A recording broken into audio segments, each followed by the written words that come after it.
This is how the wealthy play the game of life. Not in survival mode, but in offense. The moment you can switch from survival mode to offense, the game changes. If you understand money, you become financially educated, you're willing to talk about it. Well, now you can be financially stable doing whatever you want. And you can follow something you love and still be financially okay, because we assume that you have to have this in order to make money. You have to have this job in order to make good money. You have to have this career if you want to be financially stable. But that's a complete lie. Being around people that understand the importance of investing in their personal development, investing in their business, investing in teaching them how to run businesses, like being around them, and me be like, damn, I gotta invest in myself too. Right? Like, and it's something we take for granted. And being around people who understand that a certain amount of money isn't what you may see, like, that's a lot of money. Somebody like, no, I may spend that on investing in myself. I may spend it on buying assets. Like, understanding that people who build businesses are different. Those conversations change your life. You can use your money as a tool. And this is what wealthy people do, because now what do they do with their money? You use your money to buy your time back.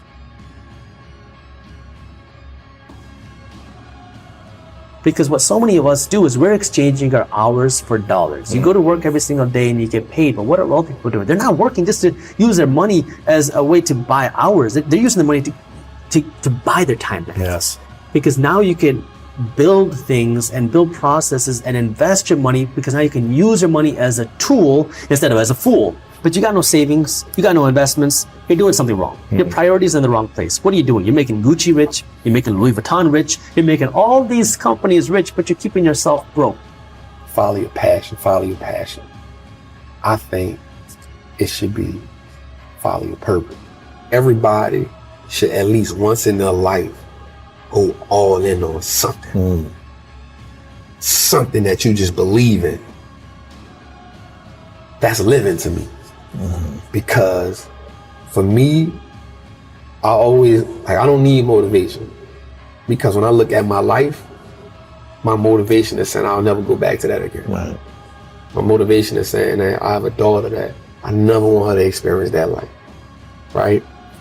So getting up every day knowing that I can change my family, knowing that we are now in a time where we've never had the opportunity like we have now. And if I don't take advantage of that opportunity, when it's time for me to go, I'm gonna feel real messed up out there. I always say the first thing is, and I say this and I want people to understand this, invest in what you understand. So if you wear Nikes, yeah, you should be looking at apparel brands, right? Nike, Lululemon, because you understand that, right? If you a workout person, then you should be looking at like Planet Fitness, things like that. Like if you are a tech person, if you use an Apple phone, you should 100% be on looking at Apple, right? If you're a car person, right?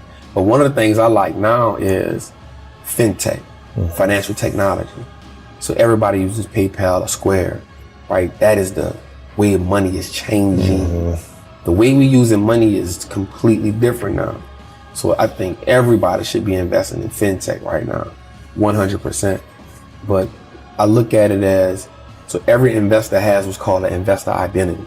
Like what you're willing to risk, your risk tolerance, what companies you're more familiar with. If you're a doctor, then you know more about medicine. So you should be in biotech or pharmaceuticals, healthcare. That should be your thing.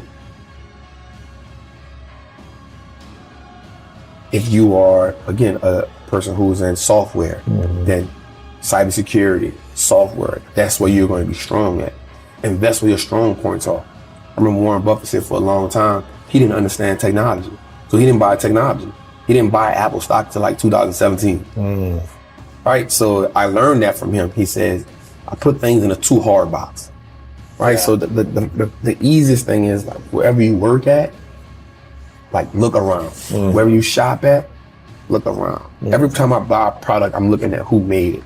So I can go look that up, see if it's a public company, if it's a private company, right? If it's public, I mean, we can all invest into it.